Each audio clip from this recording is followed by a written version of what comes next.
이 시간 함께 기도하며 2월 17일 화요일 말씀과 함께 열겠습니다.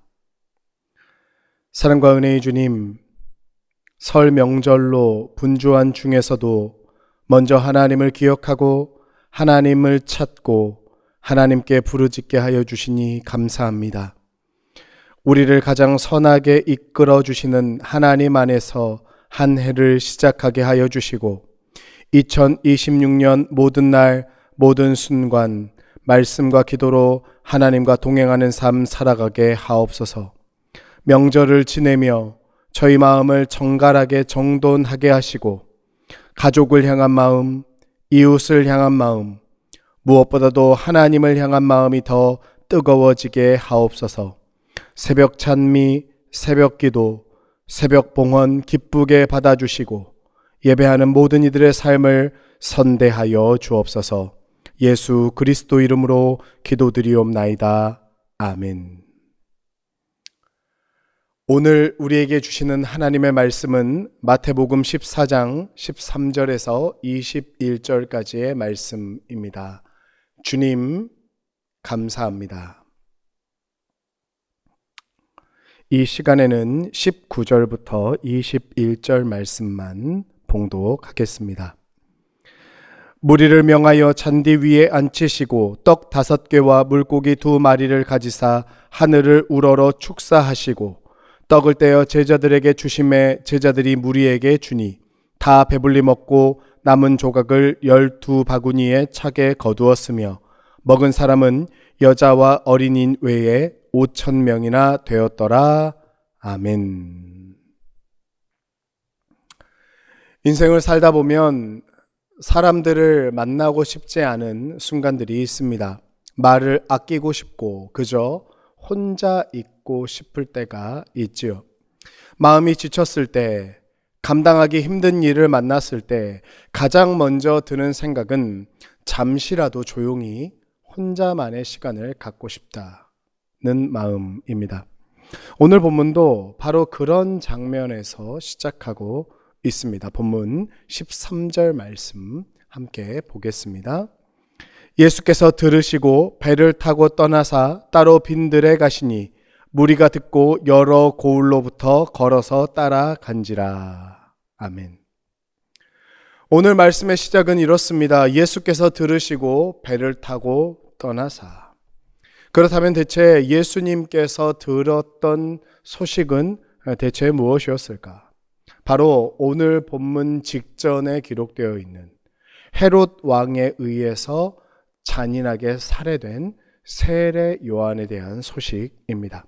그러니까 광야에서 주님의 오실 길을 예비했고 요단강에서 주님께 직접 세례를 주었던 선지자 요한의 죽음, 그 비통한 소식을 전해 들은 후에 주님께서는요, 배를 타고 따로 빈들로 나가셨던 거예요. 아마 주님께서도 인간적인 슬픔 앞에서, 상실 앞에서 혼자만의 시간이 필요했던 것은 아닐까. 하지만 사람들은 예수님을 혼자 계시도록 가만히 두지 않았습니다. 많은 무리가 여러 고을에서 나와 예수님을 따라 빈들로 향했지요. 그리고 혼자 있고 싶은 순간에도 자신을 찾아온 이들을 주님은 외면하지 않으셨습니다. 본문 14절 말씀 함께 보겠습니다. 예수께서 나오사 큰 무리를 보시고 불쌍히 여기사 그 중에 있는 병자를 고쳐 주시니라. 아멘.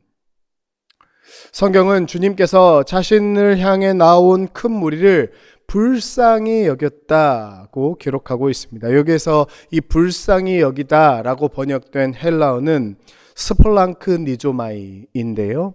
이것은 단순히 동정심 정도의 얕은 연민의 감정이 아니라 소위 단장의 아픔, 즉 창자가 끊어질 정도로 아픈 상태를 의미합니다. 우리말로 하면 애간장이 탄다는 말과 조금 비슷할 것 같아요. 이처럼 주님은 애간장이 타는 창자가 끊어질 듯한 고통으로 자신의 슬픔보다 다른 이들의 아픔을 살피셨고 그 중에 있는 병자들을 고쳐주셨습니다. 그렇게 얼마의 시간이 지나고 날이 저물었지요. 저녁이 되자 제자들이 예수님을 찾아와 이렇게 이야기합니다. 본문 15절 말씀 함께 보겠습니다. 저녁이 되매 제자들이 나와 이르되 이곳은 빈들이요 때도 이미 저물었으니 무리를 보내어 마을에 들어가 먹을 것을 사 먹게 하소서. 이런 제자들의 의견은 매우 합리적이고 현실적입니다. 어떻게 보면 굉장히 책임감 있는 이야기이기도 하죠. 지금 주님을 따라 나온 큰 무리는 아무것도 없는 빈들에 있습니다. 빈들은 말 그대로 빈들이지요. 큰 무리가 머물 곳도 없고 큰 무리가 먹고 마실 것도 없습니다. 그러니 아무런 대안도 없이 많은 사람들을 이 빈들에 방치하는 것보다는 마을로 서둘러 돌려보내서 그들의 배고픔과 그들의 쉴 곳을 해결하는 것이 훨씬 더 나은 선택이었습니다. 그런데 그 순간 주님께서는요, 제자들에게 전혀 의외의 답을 주세요. 본문 16절 말씀 함께 보겠습니다. 예수께서 이르시되 갈 것 없다. 너희가 먹을 것을 주라. 너희가 먹을 것을 주라.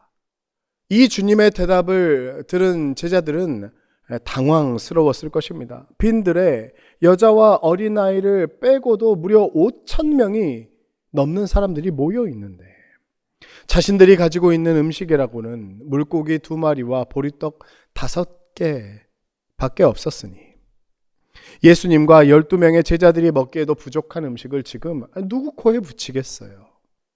하지만 주님은 빈들을 가득 채운 대군중들에 비해 너무나도 작고 초라한 오병이어를 자신에게 가져오라고 명령하십니다. 그리고 떡 5개와 물고기 2마리를 가지사 하늘을 우러러 축사하신 후에 떼어 제자들에게 나누어 주셨고 제자들이 그 떼인 조각들을 무리들에게 나누어 주었습니다. 그리고 그때 놀라운 기적이 일어납니다. 본문 20절과 21절 말씀 함께 보겠습니다. 다 배불리 먹고 남은 조각을 12바구니에 차게 거두었으며 먹은 사람은 여자와 어린이 외에 5,000명이나 되었더라. 아멘. 여러분, 이처럼 놀라운 오병이어 기적의 사건에서 우리가 주목해봐야 할 것은 기적의 결과가 아니라 기적이 일어나는 방식입니다. 성경은 주님께서 떡과 물고기에 축사하실 때에 어떠한 특별한 일이 일어났다고 이야기하지 않습니다. 그저 예수님께서 축사하셨고 떡과 물고기를 떼어 제자들에게 나누어 주셨고 제자들은 그것을 다시 무리에게 나누어 주었을 뿐인데 그 결과 모두가 다 배불리 먹고 12바구니에 남은 조각을 가득 차게 거두었다고 담담히 증언할 뿐입니다. 여러분, 이 오병이어의 기적은요, 예수님의 손에서 떡과 물고기가 산더미처럼 쌓인 후에 무리들에게 배달된 게 아니에요. 제자들이 주님께 받은 작은 음식 조각을 사람들에게 내밀 때 그 나눔의 손길 위에 기적이 일어난 것입니다. 여러분, 이것이 바로 하나님 나라의 원리이죠. 주님은 제자들을 그리고 우리들을 단순히 기적을 구경하고 기적의 수혜를 입는 사람으로만 부르지 않으셨습니다. 주님께로부터 생명의 양식을 공급받아 굶주린 세상에 전달하는 은혜의 통로로 우리를 부르셨고 제자들을 세워주셨습니다. 때문에 너희가 먹을 것을 주라 말씀하시는 주님의 명령은 단순히 제자들의 능력과 제자들의 믿음을 시험하기 위한 것이 아니라 주님께서 베푸시는 하나님 나라 구원의 역사에 직접적으로 동참하도록 초청하시는 주님의 은혜였습니다. 사랑하는 성도 여러분, 세상은 내 안에 많은 것을 가두어야지 성공한 삶이라고 이야기합니다. 때문에 내 것이 고갈되는, 다른 사람들에게 나누고 흘려보내는 일에 인색하게 되죠. 움켜진 것이 작아질수록, 내 안에 가둔 것들이 부족해질수록 내가 더 불안해지니까. 하지만 주님께서는 나누면 나눌수록 작아지고 고갈되는 인생이 아니라 나누고 흘려보낼수록 더 커지고 더 풍성해지고 더 깊어지는 하나님 나라의 은혜를 우리들에게 알려주고 계십니다. 혹시 오늘 마주한 현실이 아무것도 없는 빈 들처럼 느껴지시나요? 또는 내가 가진 것이 너무나 미약해서 하나님의 일을 감당하기에는 부족하다 생각하십니까? 기억하세요. 하나님 나라의 역사는 우리의 많음이 아니라 주님의 긍휼에서 시작됩니다.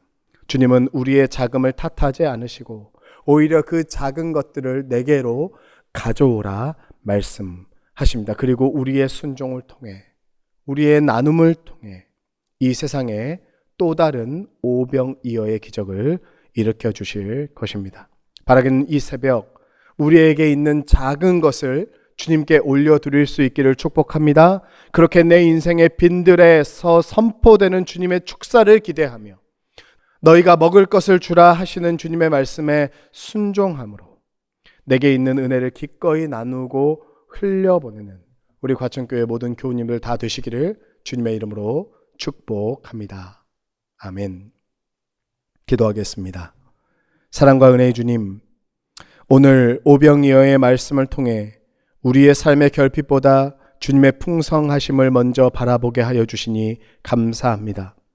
때로는 우리의 인생이 빈 들처럼 황량하고 손에 쥔 것들이 보리떡 5개처럼 초라해 보일지라도 그 삶 또한 주님 손에 붙들렸을 때 많은 이들을 살리는 기적의 역사가 될 줄 믿습니다.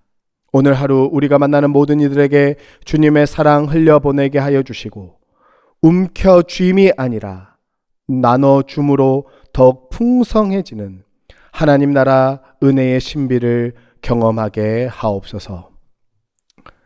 이제는 우리 구주 예수 그리스도의 은혜와 하나님 아버지의 다없는 사랑과 보혜사 성령님의 교통하심이 이 시간 하나님의 말씀 앞에 겸손하게 머리 숙인 모든 주님의 백성들 머리 위에 이제로부터 영원까지 함께하여 주시옵기를 간절히 축원하옵나이다. 아멘.